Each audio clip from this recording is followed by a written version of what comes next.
Alhamdulillahilladzi asra bi'abdihi lailan minal masjidil haram ilal masjidil aqsa alladzi barakna hawlahu linuriyahu min ayatina innahu huwas sami'ul basir.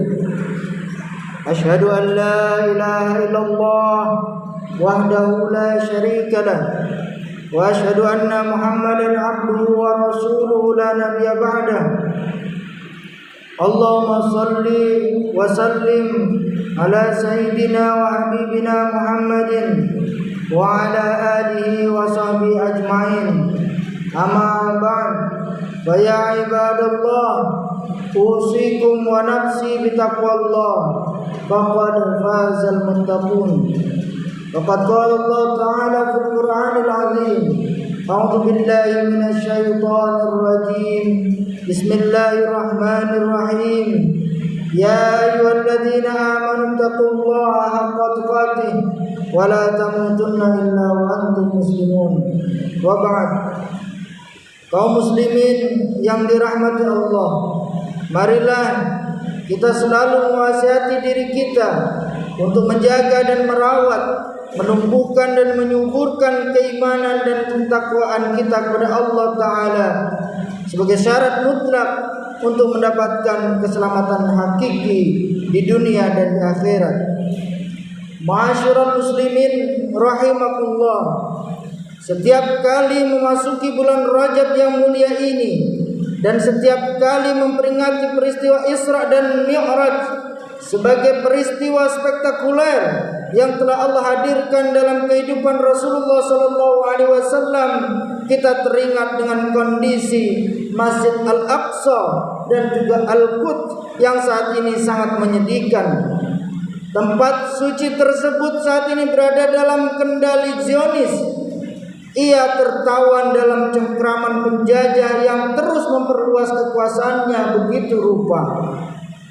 Maka peringatan Isra dan Mi'raj harus dijadikan sebagai momentum untuk menyuarakan pembelaan terhadap Al-Aqsa dan Al-Quds secara massal dan secara masif terhadap sejumlah alasan mengapa kita harus terus-menerus menyuarakan pembebasan Al-Aqsa dan Al-Quds.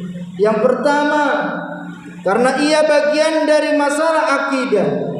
Masjidil Aqsa merupakan tempat tujuan Isra baginda Nabi Muhammad SAW.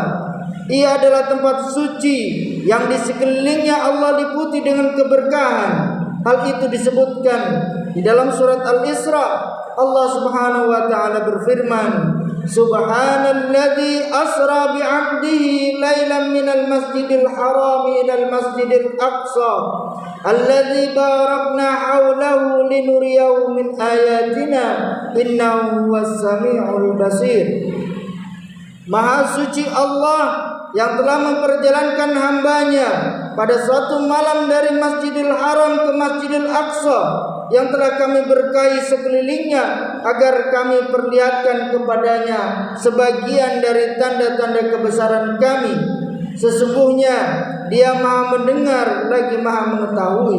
Surat Al-Isra ayat 1. Maka tidak layak negeri dan tempat yang penuh dengan keberkahan tersebut dibiarkan jatuh ke tangan Zionis laknatullah. Yang kedua, Masjid Al-Aqsa adalah kiblat pertama kaum muslimin sejak Rasulullah SAW berdakwah di Mekah Al-Mukarramah hingga beliau hijrah ke Madinah Al-Munawwarah. Allah perintahkan untuk menghadap ke arah masjid ini. Rasulullah melaksanakan perintah Allah tersebut bersama kaum muslimin baru setelah 16-17 bulan setelah berhijrah. Allah perintahkan kepada beliau agar menghadap ke Ka'bah yang terletak di Makkah. Karena itu, sikap membela dan memuliakan Masjid Al-Aqsa adalah bagian dari mengagungkan syiar Allah. Dzalika wa may yu'azzim sya'airallah fa innaha min taqwal qulub. surat Hajj ayat 32. Demikianlah perintah Allah, siapa yang mengagungkan syiar-syiar Allah, maka sesungguhnya itu bersumber dari ketakwaan hati. Surat Al-Hajj ayat 32. Yang ketiga, Palestina juga punya jasa terhadap kemerdekaan negara kesatuan Republik Indonesia yang tidak boleh dilupakan. Saat negara-negara di dunia belum memberikan pengakuan kemerdekaan Indonesia dari penjajahan Belanda, Imam Masjid Al-Aqsa telah menyatakan kemerdekaan Indonesia dan meminta negara-negara Arab agar memberikan pengakuannya. Maka jadilah Mesir negara Arab pertama yang mengakui kemerdekaan Indonesia. Sekarang Palestina yang sedang dalam penjajahan Yahudi membutuhkan pengakuan kemerdekaan, dan kita yang berhutang pada Palestina sudah seharusnya membantu saudaranya yang sedang dijajah secara kejam oleh Yahudi. Apalagi dalam pembukaan Undang-Undang Dasar negara kita dengan jelas disebutkan bahwa kemerdekaan adalah hak segala bangsa, dan karenanya segala bentuk penjajahan di muka bumi harus dihapuskan. Maka membantu negara Palestina untuk merdeka dan bebas dari penjajahan merupakan hutang yang harus terbayar. Kewajiban untuk melunasi hutang tersebut akan terus dituntut sampai ke akhirat. Jamaah Jumat yang dirahmati Allah, seperti diketahui, Zionis Israel merupakan agresor yang paling kejam. Mereka sangat benci dan memusuhi umat Islam.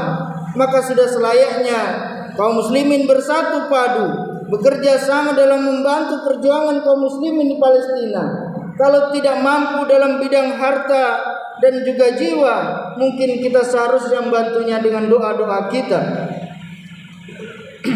Kita juga harus mewariskan sakofah kewajiban untuk ambil bagian dalam Tahrirul Al-Quds, menyongsong pembebasannya yang menjadi tanda bahwa kiamat telah dekat.